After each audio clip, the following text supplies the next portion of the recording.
This video is for informational purposes only and is not to be construed as medical advice. Hi everyone, this is Michelle with Holistic Health Every Day. In this relatively short video, I will be discussing the importance of minerals and hair tissue mineral analysis, along with how this objective testing method can help support your advancement towards greater health and vitality. But first, I'd like to start by giving credit to Dr. Paul Eck and Dr. David Watts, the HTMA pioneers who, beginning in the 1970s, worked clinically with thousands of patients, many of whom were healthy athletes. With their clinical work, they were able to establish the optimal mineral ratios for health. It would be much harder to clinically obtain this data now, 5 decades later, due to the deepening of imbalance there is in the general population.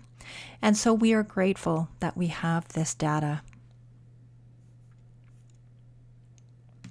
Okay, so let's get started. This slide really just emphasizes the foundational nature of minerals for health. And the first quote is, "Minerals are the drivers of life." In a similar way, you can think of minerals as akin to how important the spark plugs are for your vehicle. And the other quote, "Every single physical living cell on Earth is derived totally from minerals and mineral-based compounds. Every single living body cell, including the DNA genetic codes themselves, are dependent upon minerals for both their structure and function." Being that minerals are really backing even the DNA genetic code, for me that really drives this home, this understanding of how important minerals are for life. And it's important to know that our bodies cannot make minerals. We have to take them in through our food, through the liquids that we take in, and through our supplementation.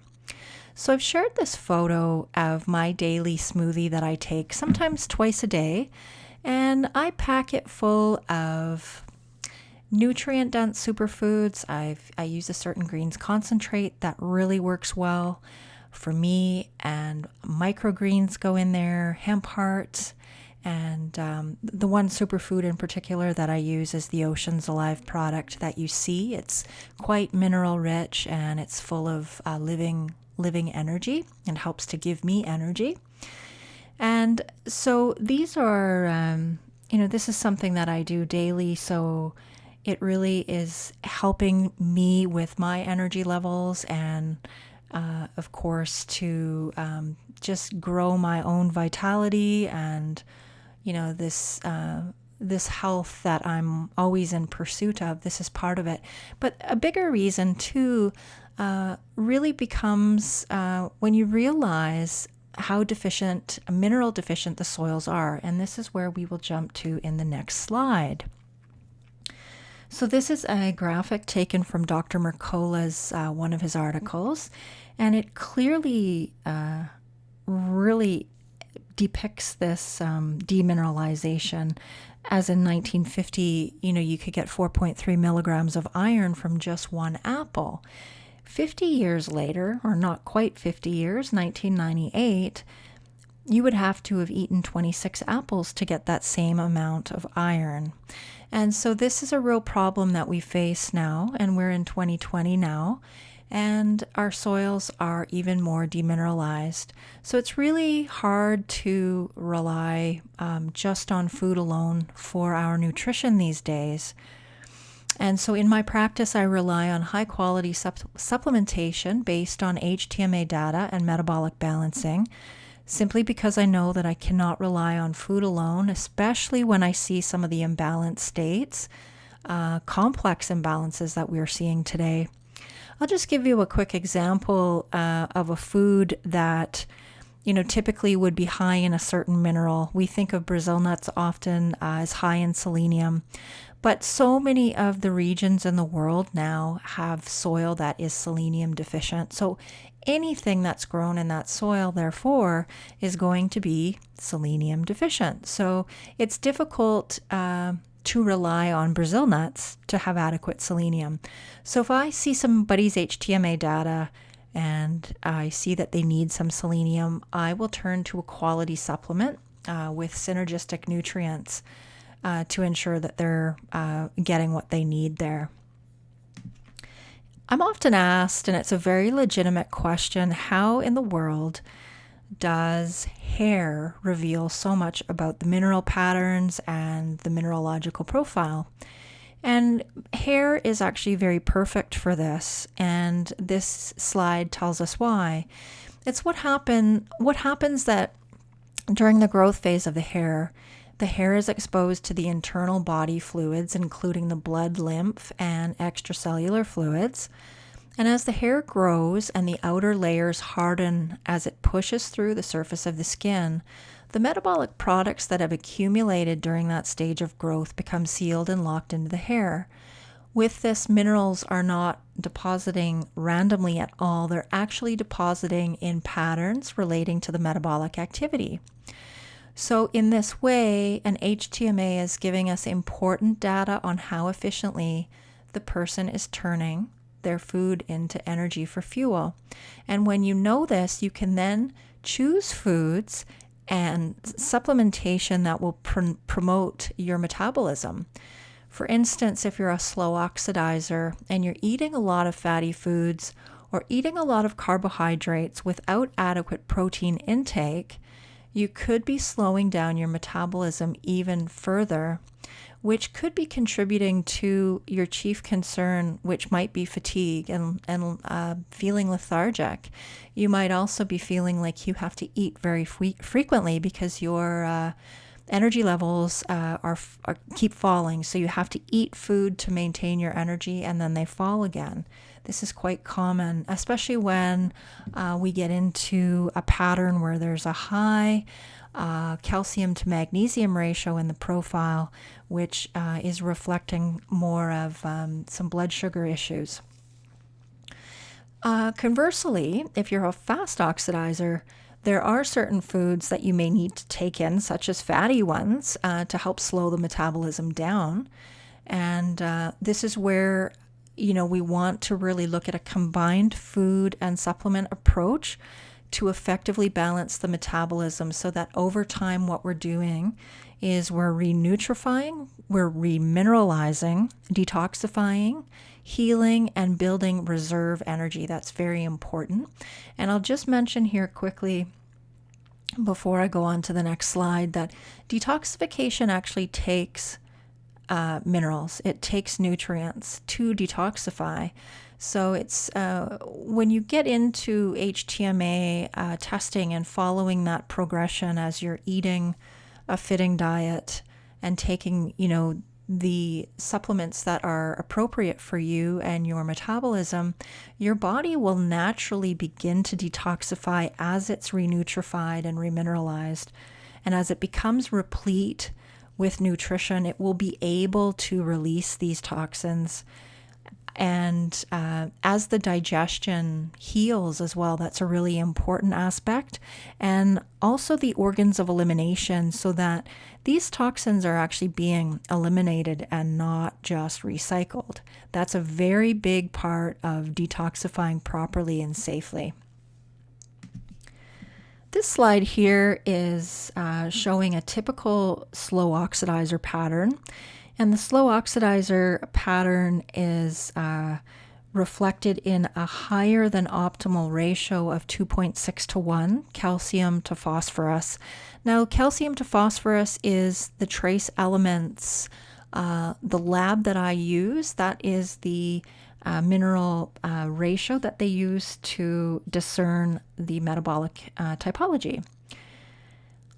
So this slide, you'll notice, of course, that the calcium and magnesium are higher in relation to the sodium and potassium. So calcium and magnesium are sedative type minerals, and sodium and potassium are solvent type minerals. Slow oxidizers require nutrients to help speed up the metabolism, and so they will require certain nutrients in order to do this. One common one is adrenal support, and because the sodium is low, adrenal support will really start to help this along, which will also facilitate better digestion. That goes hand in hand. When the adrenal glands become depleted, the hydrochloric acid in the stomach gets depleted, so that really hampers the ability to digest food and pull the nutrients out of that food. One typical nutrient that the slow oxidizer requires also is potassium, to actually help raise the potassium, and vitamin A as well, which helps to facilitate that potassium to come up as well. Something that can be quite common with the slow oxidizer is a tendency to over-calcification. So there can be joint pain, stiffness. Sometimes that calcium, if there's too much in the tissue system, the body will start to deposit it in the cardiovascular system, in the teeth, where there's chronic plaquing that's going on.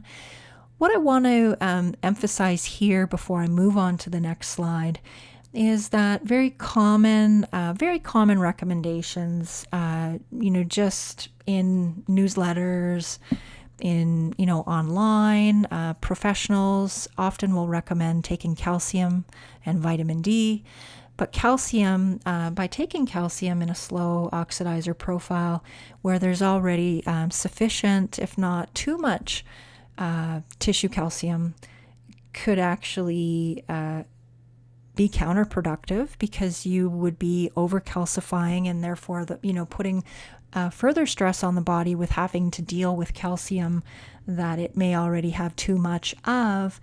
And it's not so much that a slow oxidizer doesn't need calcium. They need calcium, of course. It's just that we need to start helping the body to also be able to utilize its calcium and magnesium. It's rising up because it's actually slowing the whole metabolic system down, being that calcium is a sedative mineral. It's a braking system. The body is saying, okay, we've got to slow things down. And so the calcium starts to rise up higher.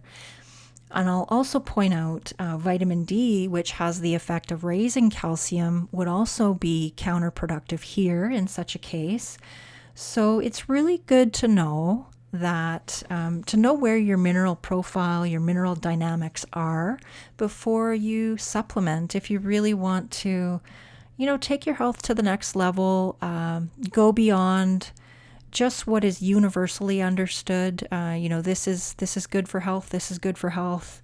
And there are some of those, certainly. We know, water can fall into that category. Some greens concentrates, sometimes maybe iodine might be considered a universal.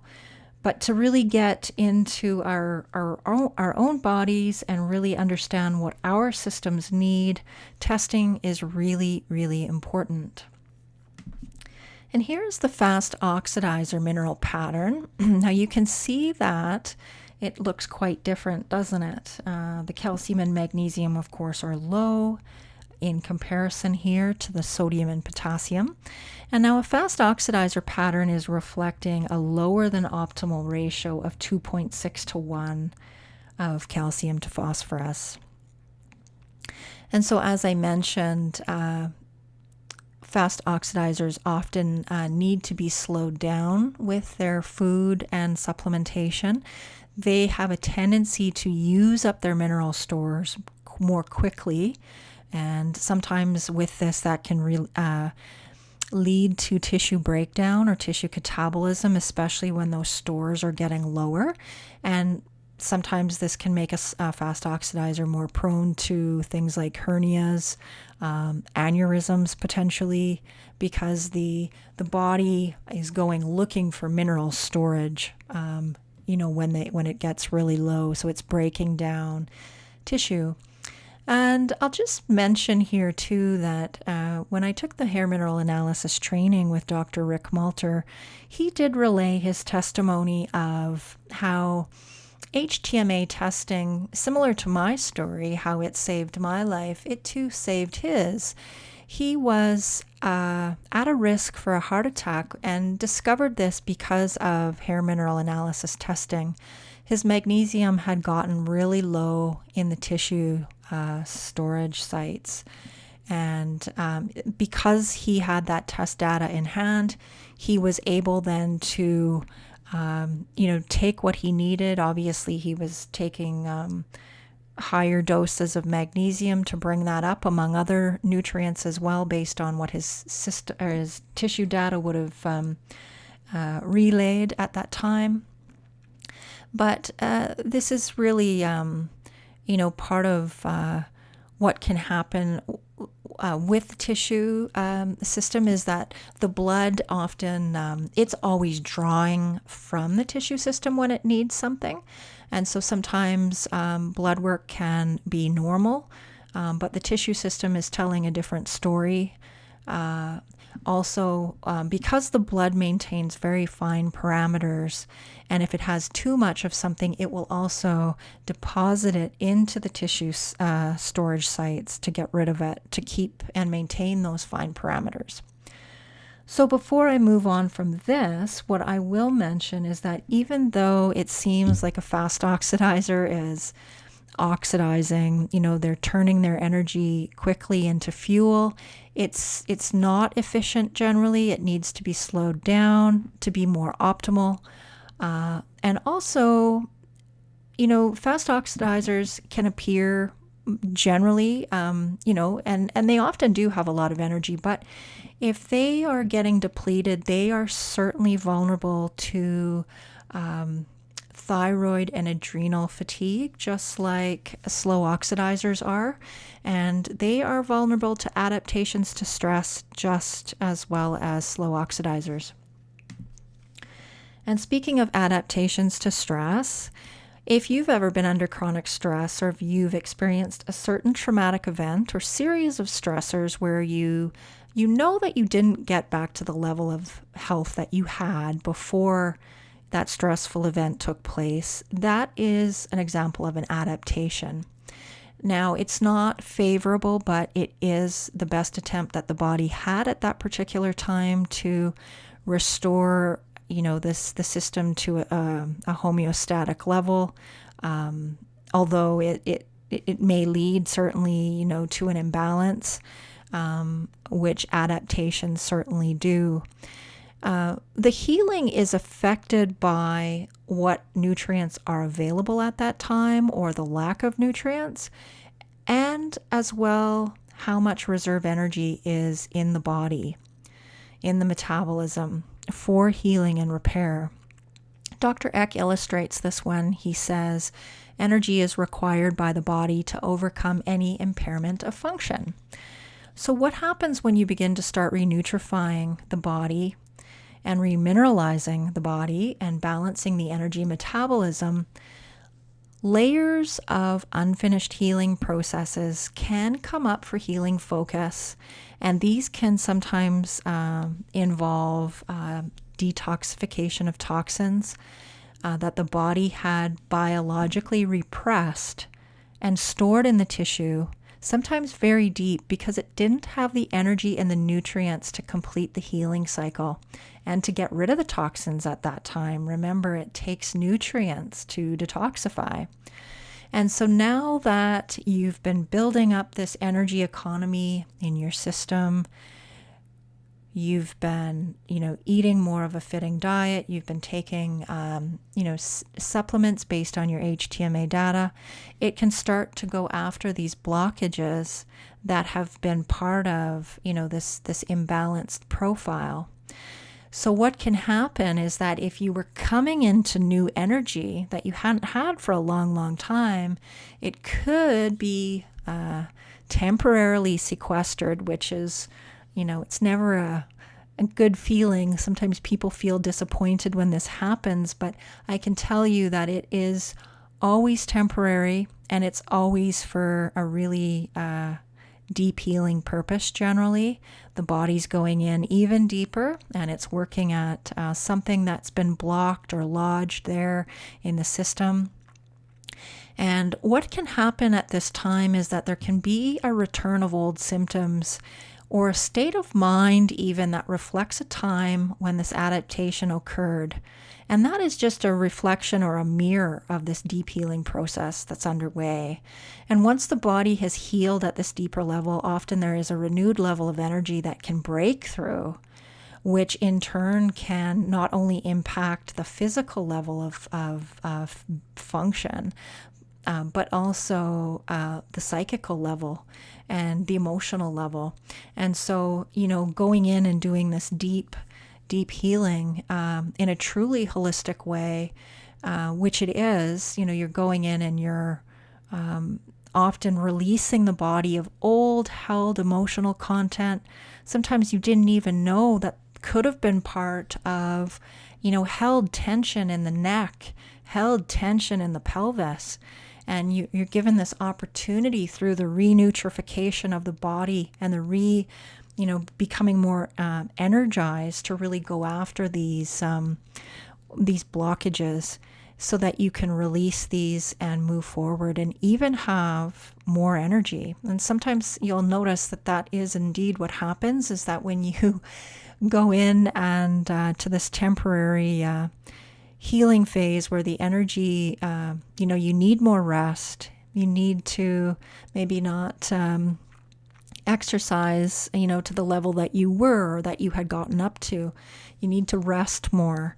That might even, energy might even come more online after you break through this healing phase.